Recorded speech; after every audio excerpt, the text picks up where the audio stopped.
untuk mempelajari ya, apa itu amalan para wali, selain tentunya beliau-beliau pasti berobat kepada pakarnya, kepada ahlinya.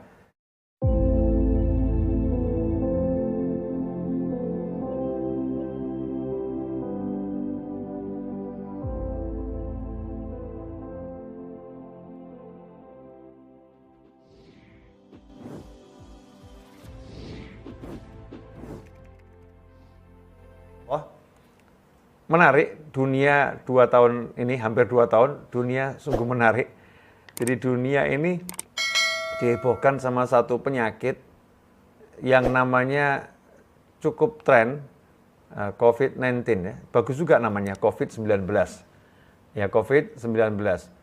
Penyakit yang membuat banyak orang, tidak sedikit orang kemudian menjadi ketakutan, menjadi khawatir, menjadi resah, menjadi gelisah. Penyakit yang membuat sektor ekonomi mengalami pukulan ya cukup berat, pukulan yang membuat orang-orang yang tadinya melek ya bisa jadi tidur, jadi perlu dimelekkan lagi. Kena COVID yang tadinya melek ekonominya jadi tidur ya, butuh dimelekkan juga. Kemudian ada orang-orang yang karena kena pukulan COVID yang tadinya bersemangat jadi hilang semangatnya, yang karena kena pukulan COVID yang tadinya punya banyak rencana kemudian rencananya berantakan. Nah, ini tren kurang lebih 1,5 tahun ya, 1,5 tahun kurang lebih, dari mulai awal Maret 2020 sampai sekarang di tahun 2021. Nah, bagaimana sikap kita sebagai seorang yang beriman kepada Allah, beriman kepada Nabi Muhammad SAW. Ikhwani rahimakumullah, kita harus menghargai semua yang berjuang ya, semua yang berjuang untuk menjadikan bangsa ini sehat, menjadikan bangsa ini mendapatkan kenyamanan ya dalam kehidupan bermasyarakat. Kita harus hargai semua yang berjuang. Pemerintah telah melakukan segala upaya yang bisa dilakukan dan kita terus mendoakan agar upayanya membuahkan hasil yang signifikan, hasil yang akhirnya membuat kita semua bahagia. Yang dibutuhkan hanyalah kesabaran kita dan ketekunan kita semua. Nah, ikhwani rahimakumullah, tetapi yang sangat disayangkan adalah kita-kita ini loh. Kita-kita ini sebagai pribadi muslim ini sangat disayangkan kalau kita lupa bahwasannya yang maha menyembuhkan adalah Allah Subhanahu wa Ta'ala. Yang maha mengobati adalah Allah Subhanahu wa Ta'ala. Semua ikhtiar lahiriah kita yang sudah kita lakukan sudah sangat bagus, tetapi itu tidak akan berarti kalau kita melupakan Allah Subhanahu wa Ta'ala. Nah, malam hari ini kita akan belajar kembali bagaimana dahulu para wali berobat. Kita nggak usah bahas ke dokter, ke tabib, itu sudah pasti dilakukan ya. Yang namanya orang-orang soleh itu selalu menjalankan syariat zahir. Orang yang sakit ya berobat ke pakarnya. Entah dia ke dokter, entah dia ke ahli pengobatan alternatif yang dibenarkan syariat, entah dengan pengobatan medis, entah dengan pengobatan herbal, dan lain sebagainya, dengan pijat, dengan apapun yang bisa dibenarkan oleh syariat, itu pasti dilakukan oleh orang-orang yang beriman kepada Allah dan beriman kepada Nabi Muhammad SAW. Ya, hanya saja beliau-beliau ini punya amalan-amalan yang sesuai dengan syariatnya Rasulullah SAW, sesuai dengan petunjuknya Allah Ta'ala, yang dengan itu maka yang dijalankan secara lahiriah ini selaras dengan batiniah, sehingga Allah turunkan kesembuhan. Ya, Allah turunkan kesembuhan secara lahiriah dan secara batiniah, sehingga lahirnya sehat, ya ruhnya sehat, pikirannya sehat, hatinya sehat. Ya, semuanya sehat. Nah, ini yang akan kita bahas pada malam hari ini. Kita minta kepada Allah Ta'ala agar apa yang akan kita bahas ini manfaat. Karena tujuan kita belajar dan mengajar mencari manfaat dan memberikan manfaat. Apa yang kita sampaikan bermanfaat untuk kehidupan. dan untuk setelah kehidupan. Manfaat itu yang paling penting. Ya, iradatun nafa, ingin memberikan manfaat. Karena Nabi sendiri bersabda SAW, khairun nas anfa'uhum linnas. Manusia yang terbaik itu adalah manusia yang paling bermanfaat untuk manusia yang lain.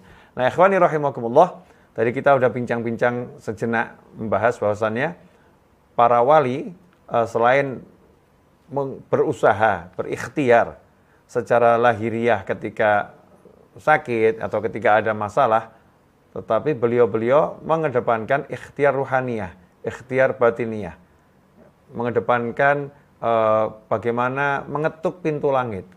Nah, ini yang sekarang kita mungkin lupa, kita ya, pribadi kita masing-masing sebagai seorang yang beriman kepada Allah dan kepada baginda Muhammad SAW.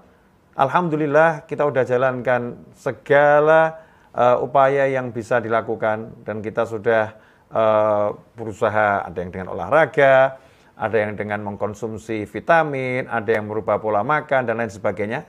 Tetapi jangan lupa, yang bisa memberikan kesehatan hanyalah Allah Subhanahu wa Ta'ala.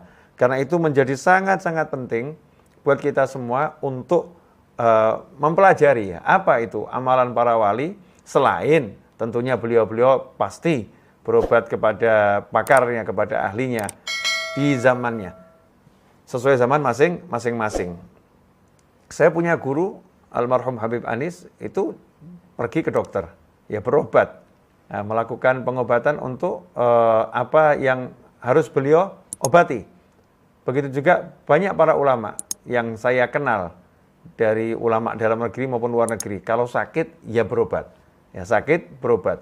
Baik kepada dokter ataupun kepada orang-orang yang diberi kemampuan untuk mengobati dengan izin Allah SWT dengan pengobatan yang mungkin lewat pijat, ya, akupunktur dan lain sebagainya. Ada obat-obat yang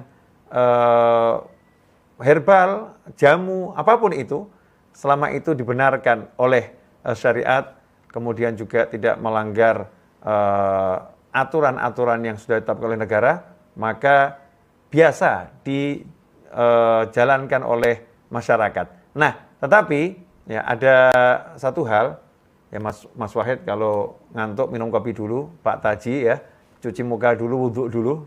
Nah, ini saya temani Mas Wahid sama Pak Taji yang kelihatannya sudah lelah ngecor dari tadi sehingga ngantuk-ngantuk. Ini termasuk harus melakukan pengobatan secara lahiriah. Kalau ngantuk ya bisa tidur, kalau ngantuk ya bisa wudhu, cuci muka atau minum kopi Afia Coffee. Insya Allah jadi segar kembali. Ya. Nah, rahmatullah.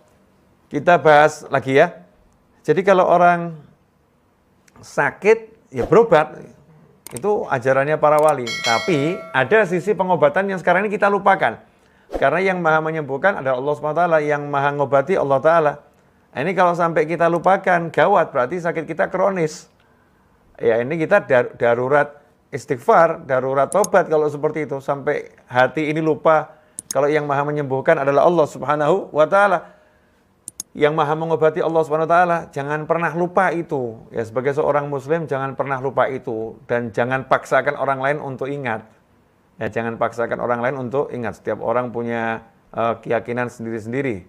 Tetapi kita wajib mengingatkan diri kita dan mengingatkan umat Islam dimanapun berada bahwasanya yang maha menyembuhkan, yang maha mengobati adalah Allah Subhanahu wa Ta'ala. Dan saya yakin semua pun juga paham yang maha menyembuhkan hanyalah Tuhan. Dan Tuhan itu adalah la ilaha illallah Muhammad Rasulullah SAW. Allah Subhanahu wa Ta'ala yang maha menyembuhkan.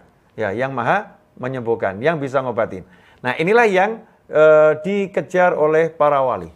Nah, inilah fokusnya para wali, di mana beliau-beliau fokus mengetuk pintu langit agar Allah Subhanahu wa Ta'ala memberikan kesembuhan dengan menyelaraskan upaya ikhtiar lahiriah dengan berobat, dan ikhtiar lahiriah dengan taat. Ya, dengan berobat dan dengan taat, dan ikhtiar hati dengan meyakini bahwasanya yang maha menyembuhkan adalah Allah Subhanahu wa Ta'ala, dan berharap hanya pada Allah Ta'ala, maka Allah mendatangkan kesembuhan lahiriah dan batiniah. Ada orang yang lahiriahnya sembuh, tapi batiniahnya sakit, sehingga nggak bisa menikmati kehidupan. Ada yang lahiriahnya itu sakit, tapi batiniahnya sembuh. Walaupun sakit masih bisa menikmati kehidupan. Alangkah indahnya kalau kita jadi pemenang lahiriahnya sehat, batinnya juga sehat.